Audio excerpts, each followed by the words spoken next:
दिल्ली से आज हमारे साथ है राजीव।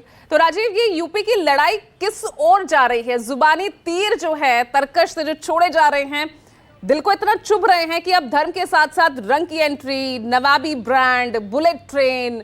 अभी 2 दिन पहले तो हम बटेंगे तो कटेंगे उसी पर जिक्र कर रहे थे ना, तब आपने जिक्र किया था उस शायरी का कि भाई सरहदों में तनाव है, पता कीजिए चुनाव है। तो उसी का असर शायद ये दिख रहा है। मैंने आपको हमेशा कहा कि जब चुनाव नहीं होते हैं तो सारे पार्टियों की बोल भाषा अलग तरह की होती है। जब चुनाव आते हैं तो उन्हें पता है किन चीज़ों से चुनाव जीता जाता है, किन चीज़ों से वोटों को एक तरफ अपने लामबंद किया जा सकता है, तो उस तरह के बयान दिए जाते हैं। ये लाल टोपी पर मुख्यमंत्री सीएम योगी का बयान कोई नया बयान नहीं है। अगर आप देखें, विधानसभा चुनाव से पहले प्रधानमंत्री नरेंद्र मोदी ने भी लाल टोपी के बारे में इसी तरह का बयान दिया था।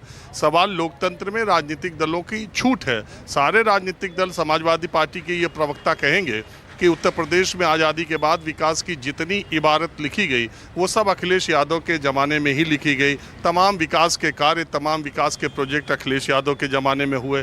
बसपा के आप प्रवक्ता से पूछेंगी तो वो कहेंगे कि दिल्ली एयरपोर्ट से उतर के जब आप उत्तर प्रदेश की सीमा में नोएडा में घुसेंगे तो आपको दाहिने और बाएँ तरफ जितने भी काम दिखाई देंगे वो बहन मायावती की सरकार का है। अगर आप नोएडा एक्सटेंशन की तरफ जाएंगे जिसमें सबसे रियायती दरों पर लोगों को घर मिले तो वो मायावती के ज़माने के हैं। लखनऊ अमौसी एयरपोर्ट पे उतरने के बाद अगर आप गोमती नगर तक जाएंगे तो आपकी निगाहों में दोनों तरफ जो भी अच्छी बिल्डिंग और जो भी पार्क, जो भी पत्थर दिखाई देंगे वो सब मायावती के शासनकाल के हैं। योगी आदित्यनाथ प्रवक्ता से पूछेंगे तो वो कहेंगे गाजियाबाद से गाजीपुर तक लॉ एंड ऑर्डर की स्थिति आप देखिए, पहले गुंडागर्दी, प्लाट पे कब्जा, ये सारी चीज़ें होती थी, अब नहीं हो रही।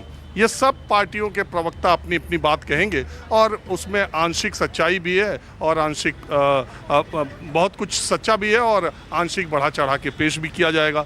ये उनकी बातें हैं। मूल बात देखिए, लोकतंत्र में आप चाहे जो कुछ भी कहिए, आज योगी आदित्यनाथ, नरेंद्र मोदी की अगर जय जयकार होती रही है पीछे दिनों, तो वो किस लिए होती रही? वो चुनावी विजय के अकेले आदमी नरेंद्र मोदी है जो मुख्यमंत्री बनने के बाद उनके नेतृत्व में जो भी चुनाव हुए 2024 से पहले, सब उनको बहुमत उनके चेहरे पर मिला। 2024 में पहली बार ऐसा हुआ जब उनको बहुमत नहीं मिला।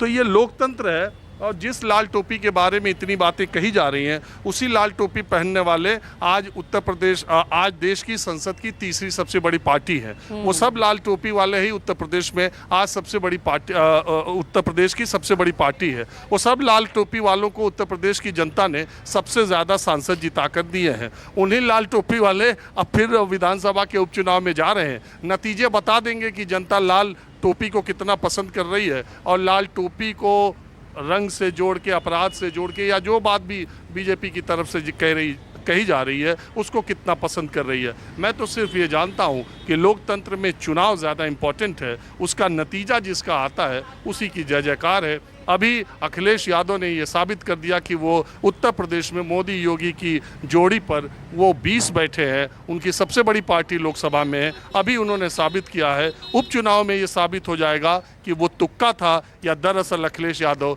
अब बीजेपी से 2-2 हाथ करने की तैयारी में है। नतीजा बता देगा। ठीक है, 10 सेकंड शिवम आपको दे रही हूँ, फिर प्रियंका गुप्ता के पास आ रही हूँ। शिवम त्यागी, देखिए, मैं मानता हूं कि इसमें कहीं कोई दो राय नहीं है। किसी भी जो है समाज में, किसी भी संगठन में, किसी भी जगह में, किसी भी लोकतंत्र में चुनाव बहुत महत्वपूर्ण है और वहीं पर पता चलता है कि जनता ने किसको कितना पसंद किया। इसी लाल टोपी को जो है उखाड़ कर पूरे तरीके से बाहर फेंक दिया था प्रदेश की जनता ने 2014 में। इसी लाल टोपी को 2017 में हराया, इसी लाल टोपी को 2019 में हराया, इसी लाल टोपी को 2022 में हराया। हाँ, 2024 में जरूर सीटें बढ़ी हैं, 2027 में देख लीजिएगा, उपचुनाव में देख लीजिएगा और 2029 में देख लीजिएगा। आदमी के कर्म, पार्टियों के कर्म उनको कहां से कहां ले जाते हैं ये अक्सर जो है जनता तय कर देती है। पहले भी तय कर दिया, आगे भी तय। ठीक है, 10 सेकंड फखरुल हसन चांद जी।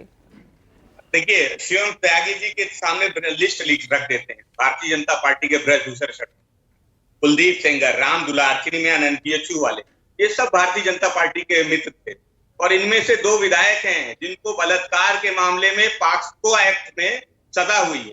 आपसे हम क्या सीखे? और दूसरी बात, कल रात में, देर रात, गाजियाबाद की, आप लॉ एंड ऑर्डर की बात कर रहे हैं ना, गाजियाबाद में एक बहन के साथ बलात्कार हुआ और जो लोग इंसाफ की मांग कर रहे थे, सड़क पे बैठे हुए थे, उन पे लाठी उत्तर प्रदेश की सरकार में ही चली है। आप तो कलकत्ता बंद का आह्वान कर रहे थे, यहाँ उत्तर प्रदेश में आप इंसाफ मांगने वालों पे लाठी चला रहे हैं। और रंग की बात जहां तक है, रंग तो आपको पठान फिल्म में भी खराब लगा था और कपड़े देख के पहचानने वाले तो आपका पहले से पुराना रहा है। तो आपको क्या कहे, आपको कपड़ों से दिक्कत है, आपको रंग से दिक्कत है, लेकिन पीडीए तैयार है आपको हराने के लिए। 24 में आप हारे हो, 27 में भी आप हारोगे, बाई इलेक्शन में भी हारोगे और 29 में भी जब चुनाव होगा तब भी हारोगे, क्योंकि जनता पे जो आपका रंग चढ़ा था, नफरत का, बंटवारे का, वो रंग उतर चुका है। अब मित्र कुछ मिलने वाला नहीं है, पीडीए जाग चुका है, पीडीए अपने हक के लिए लड़ना। परीक्षा भी होना बाकी है, अभी असल परीक्षा होना बाकी है ना।